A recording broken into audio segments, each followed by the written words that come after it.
Under 2. verdenskrig deporteredes knapt 6.000 danskere til de nazistiske koncentrationslejre. Der var meget forskellige årsager til deres deportation, og der var også tale om forskellige grupper af danskere, der røg i koncentrationslejre. Blandt disse grupper skal man nævne de danske modstandsfolk, der blev taget af tyskerne, de danske kommunister, politiet og grænsegendarmerne, men også de såkaldt asociale og vaneforbryderne. Hertil skal lægges de knap 500 jøder, der også blev deporteret til Tyskland. I mit foredrag der vil jeg komme ind og belyse de forskellige vilkår, disse grupper havde i koncentrationslejrene, og jeg vil også komme ind på de forskelle, der var mellem grupperne. Jeg vil også tale om, hvad det egentlig vil sige at være dansk i en koncentrationslejr. Danskerne blev opfattet som en del af den nordiske race. De blev opfattet som arier. Jeg vil i mit foredrag vise, at det at være arier ikke nødvendigvis var en fordel i en nazistisk koncentrationslejr.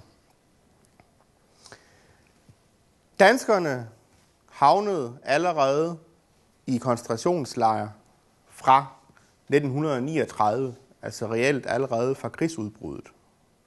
Men der var reelt ikke tale om ret mange danske statsborgere, der i krigens første år havnede i KZ-lejre. Årsagerne kunne være mange. For flere var det tilfældet, at de var blevet arresteret rundt omkring i Europa. Men der var også enkelte deportationer fra Danmark. Efter det tyske overfald på Sovjetunionen i sommeren 1941, der internerede man en stor del af de danske kommunister i interneringslejren Horserød i Nordsjælland. Der skulle dog gå en rum tid, før disse mennesker blev deporteret til Tyskland. Den store fortælling om danskere i tyske koncentrationslejre begynder først for alvor i 1943. Den begynder faktisk med de internerede kommunister. Efter den 29. august 1943 overtog tyskerne lejren i Horserød. Man deporterede cirka en måned senere 150 danske kommunister til koncentrationslejren Stutthof ved Gdansk i det nuværende nordlige Polen. Men samtidig så deporterede man også de tilbageværende danske jøder. Ja, nu siger jeg tilbageværende, fordi at der er en forhistorie. Efter den 29. august, hvor den danske regering gik af, hvor det demokratiske Danmark på papiret holdt op med at fungere, og man fik departementschefstyret, der måtte den tyske rigsbefuldmægtigede i Danmark, altså den øverste tyske myndighed i Danmark, nazisten og SS-manden Dr. Werner Best, han måtte vise handlekraft over for sine forsatte i Berlin. Der havde i sommeren 1943 været en hel del uroligheder, der havde medført denne tilbagetræden af regeringen, og Best vidste, at man var ret utilfreds med ham i Berlin. Et forslag kunne jo her være, at man gjorde noget ved de danske jøder. Best vil gerne gøre Danmark jødefri, for at bruge et af datidens udtryk. Men Werner Best vidste, at hvis han skred ind mod de danske jøder, så ville det føre til nye uroligheder i Danmark. Bests politik under besættelsen havde hele tiden været at skabe de bedste forhold for et godt samarbejde, fordi Danmark var meget vigtig for tyskerne i forhold til fødevareforsyningerne, blandt andet til værnemagten. Bedst lækkede derfor oplysninger om den her forestående aktion mod de danske jøder til danskere, der så bragte denne information videre til den jødiske menighed. Det medførte, at 7.000 danske jøder kunne flygte til Sverige, og det var kun de tilbageværende knap 500, der blev deporteret til Theresienstadt. I ghettoen Theresienstadt, der fik de danske jøder særbehandling. Særbehandlingen bestod dels, at de fik fødevarepakker fra Danmark, men det, der nok var vigtigst, det var, at de modsat deres lidelsesfæller, jøder fra resten af Europa, undgik at blive deporteret videre til andre lejre, til udryddelse i blandt andet Auschwitz. Fra efteråret 1943, der fandt der i stigende grad også massedeportationer af modstandsfolk sted. De første transporter afgik fra Danmark til Sachsenhausen. Det skete i november 43, igen i december 43, og så også igen i januar 1944. Danskerne skulle i Sachsenhausen finde deres plads i et meget, meget broget fangesamfund, der bestod af fanger fra mange europæiske lande, fordi tyskerne på det her tidspunkt kontrollerede store dele af Europa. Det var derfor oplagt at finde sammen med den gruppe af fanger, som mindede mest om dem selv, så danskerne fandt hurtigt sammen med de mange nordmænd, der også var i Sachsenhausen. Størstedelen af de danske koncentrationslejrefanger var i sagens natur mænd, fordi at modstandsarbejdet for mange var domineret af det mandlige køn. Men der skal her nævnes, at der også fandt transporter af kvinder sted, så der var også danske kvindelige fanger i de nazistiske koncentrationslejre. De fleste af de her kvinder blev sendt til en speciel kvindekoncentrationslejr, der hed Ravensbrück, som lå omkring 70 km nord for Berlin. Og vi ved, at der i Ravensbrück var over 40 danske kvinder, og de første ankom allerede her i oktober måned 1943. Men hvordan var det så at være dansker i koncentrationslejren? Hvad var det første indtryk, danskerne fik af KZ? Ja, man frygtede jo allerede det værste hjemmefra, men man fik ofte alligevel først et rigtigt chok, når man nåede frem.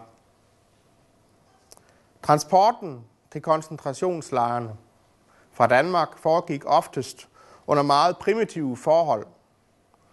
Dog var de første transporter, de foregik med personvogne, altså togvogne til personkørsel, men ret hurtigt gik man fra tyskernes side over til at bruge returvogne. Der var altså tale, eller i hvert fald ofte tale om ret primitive forhold. Transporten strakte sig over ret lang tid, fordi at det tyske skinnenet allerede på det tidspunkt i stigende grad blev bombet. Desuden var fangerne under konstant bevogtning af SS, og det var sjældent behageligt, fordi man ikke måtte bevæge sig. Fangerne var altså allerede udmattede ved deres ankomst i koncentrationslejrene. Hvordan var det så at ankomme? Ja, man blev gennet ud af toget under råb, under slag, under trusler. Og da man så ankom, så ventede der en ganske særlig velkomstceremoni. Denne særlige velkomstceremoni bestod af systematisk ydmygelse af fangerne fra starten. Man fratog dem simpelthen individualitet. Hvordan ydmygede man? Ja, konkret kunne sådan en ydmygelse blandt andet bestå af, at danskerne i koncentrationslejrene fik barberet alle deres kropsbehåring af. Det vil sige, at der var ikke kun tale om den behåring, man havde på hovedet, men også ens kønsbehåring. Det var jo uhygiejnisk. Det foregik med beskidte remedier, barberknive, der ofte kunne være sløve, så det var rigtig ubehageligt. Efter denne barbering, så skulle fangerne desinficeres, fordi tyskerne var bange for skadedyr som lus og lopper. Det foregik med et meget, meget smertefuldt kemikalie. Fangerne fik herefter en ny identitet. De fik tildelt et nummer. Fra nu af reduceres danskerne til et nummer. De fik udleveret fangetøj, fangeuniform. Det var ofte forkerte størrelser, så man fra starten så latterlig ud. Ja, det første møde med koncentrationslejren bestod i, at man skulle miste sin værdighed, at man skulle reduceres til et nummer, og at man skulle blive en anonym skikkelse i en gråstribet fangedragt. Men fremtiden, den skulle vise sig at blive værre. Efter at regeringen var trådt tilbage den 29. august 1943, der fortsatte den danske stat med at fungere gennem det såkaldte departementschefstyre. Det vil sige, at embedsmændene, de blev ved med at køre statens forretninger. Man varetog forhandlinger med besættelsesmagten, ligesom regeringen havde gjort det. Og det var i sagens natur på baggrund af de her første store deportationer klart, at departementschefstyret ikke ønskede flere deportationer af danske statsborgere til Tyskland, fordi man havde nogle bange anelser om, hvad der ville ske med dem i de tyske koncentrationslejre. Man ville gerne hente de deporterede hjem igen, så man havde kontrol med de af tyskerne fangede danskere på dansk jord. Man ville gerne sikre, at man kunne internere de danske koncentrationslejrefangere i Danmark, og derfor begyndte man at forhandle med besættelsesmagten. Det fik faktisk et positivt resultat. Det lykkedes Danmark at få en aftale i stand.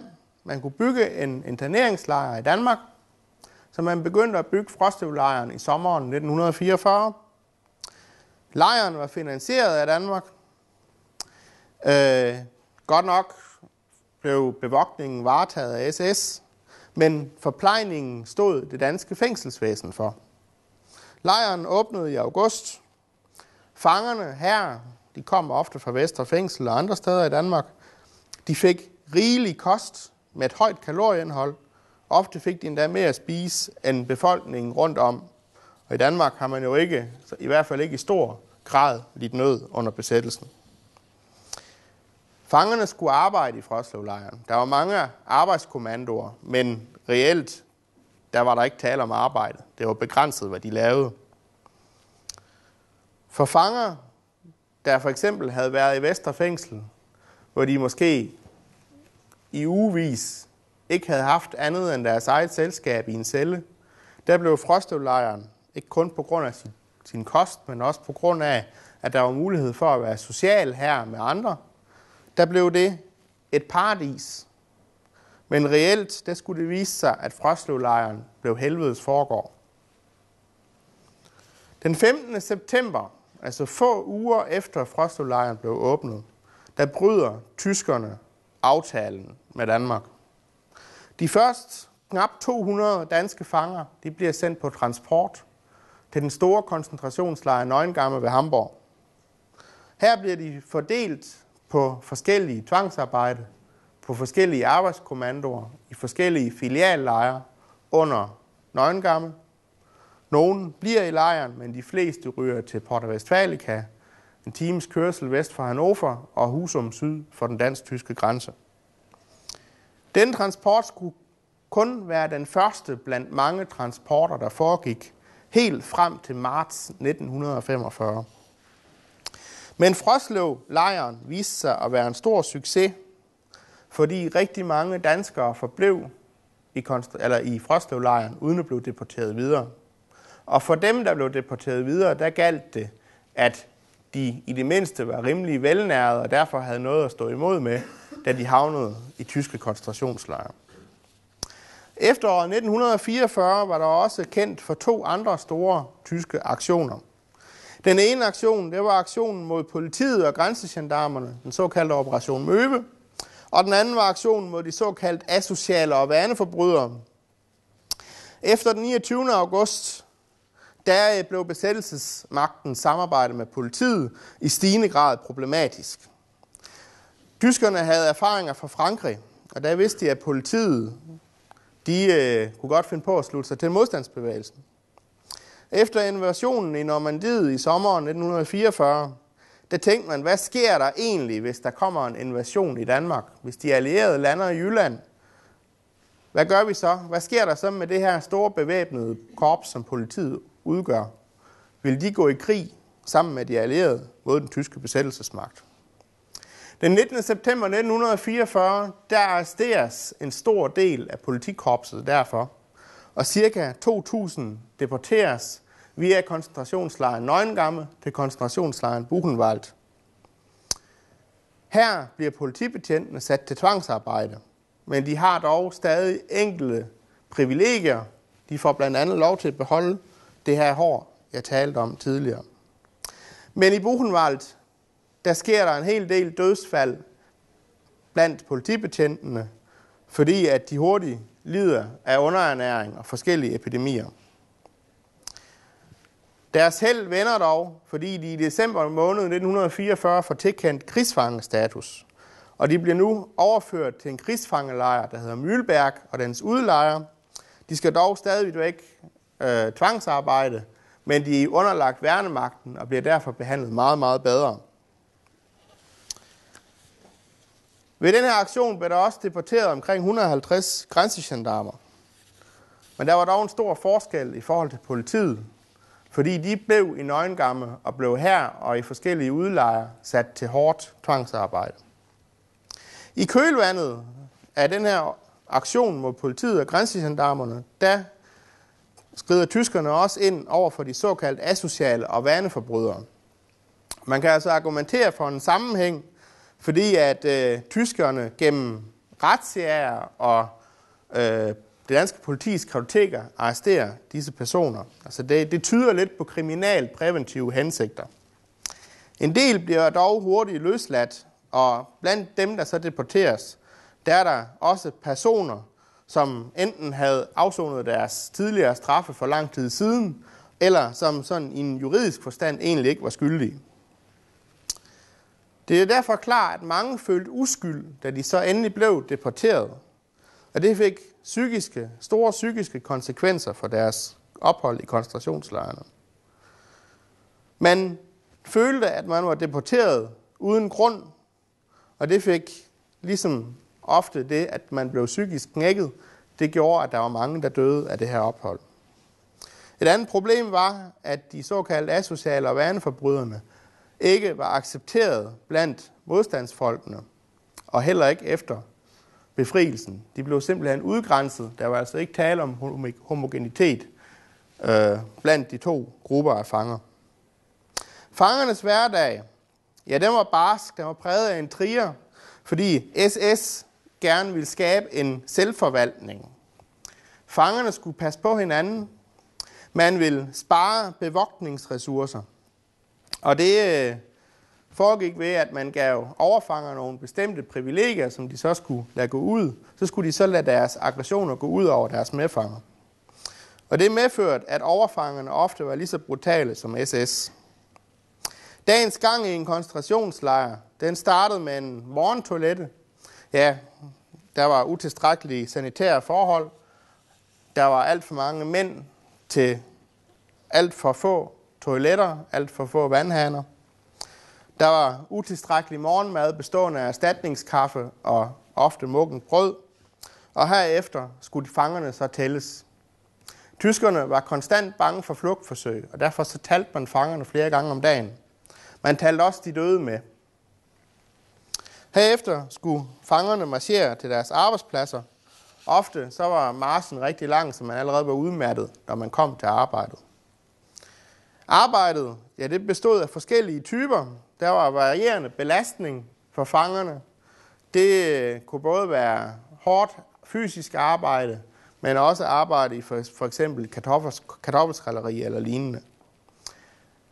Fangerne skulle i det mindste, når de blev bevogtet, altid arbejde hurtigt og hårdt. Hvis de så efter en lang dag, ofte 12 timer eller mere, kom hjem til lejren, hvis man ikke var død i løbet af dagen, så skulle man igen tælles. Hvis antallet af fanger ikke passede, så kunne fangerne igen stå yderligere flere timer ved en sådan appel. Herefter så fik man noget at spise. Det var igen utilstrækkelig dårlig kost, ofte tynd suppe, kogt på fordærvede grøntsager. Men danskerne havde et privilegium. De fik fødevarepakker, de såkaldte Røde Korspakker fra Danmark. De var livsvigtige. Ofte så var de her fødevarepakker, de var udplyndret, inden danskerne fik dem, fordi at overfangerne og SS havde taget det bedste i pakkerne. Men det, der var tilbage, det kunne man godt overleve på. Men som den polske fange Wislaw Kielar skriver, så gjorde fødevarepakkerne reelt de danske fanger til jaget vildt, fordi de jo blev jagtet af deres sultne medfanger.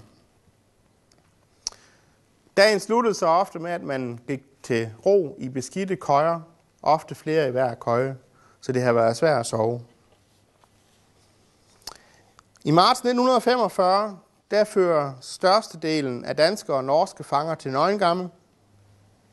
Man indrettede her en skandinavisk afdeling kun til disse nationaliteter.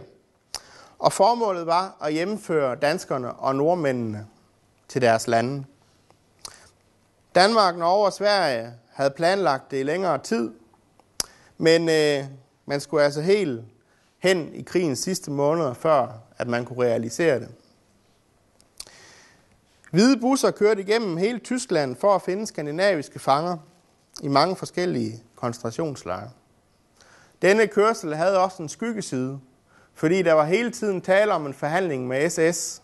Så for at frigive pladser til danske fanger i nøgengamme, så måtte man transportere franske eller russiske fanger til andre korsetlejre, hvor buschaufførerne godt vidste, at de ville dø som følge af denne transport. I nøgengamme, der oplevede de skandinaviske fanger ordentlige forhold. De var under tilsyn af Røde Kors, og hele situationen bar præg af et kommende nederlag. Det var også derfor, at det var nemmere for Folke Bernadotte, en svensk greve, der var aktionens frontfigur, at forhandle med SS og Heinrich Himmler. Bernadotte var aktionens ansigt udadtil, og han var et symbol på frihed for fangerne.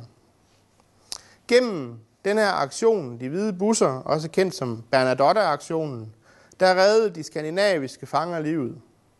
Men samtidig så døde deres medfanger, eller mange af deres medfanger fra andre lande, enten på dødsmarch eller ved et allieret bombardement af nogle skibe, som SS ville transportere dem på i Lübeckerbugten. Omkring 7.000 fanger mistede livet i de første dage af maj 1945. Konsekvensen af det her ophold i tyske koncentrationslejre, det var for mange danskere, at man fik det, man i dag kender som posttraumatisk stresssyndrom.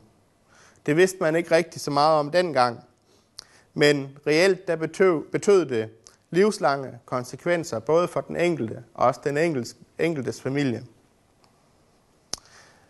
Mit foredrags konklusion er, at danskernes oplevelser med koncentrationslejre kunne være meget forskellige. Danskerne var ikke nogen homogen gruppe. Deres selvforståelse var orienteret efter, hvad baggrunden for deres deportation var. Privilegier på grund af, at man var såkaldt arier, kunne også bruges imod en. Og opholdet var generelt altid livsfarligt. Omkring hver 10. dansker omkom, og hertil skal lægges dem, som døde af følgevirkninger af korsetopholdet.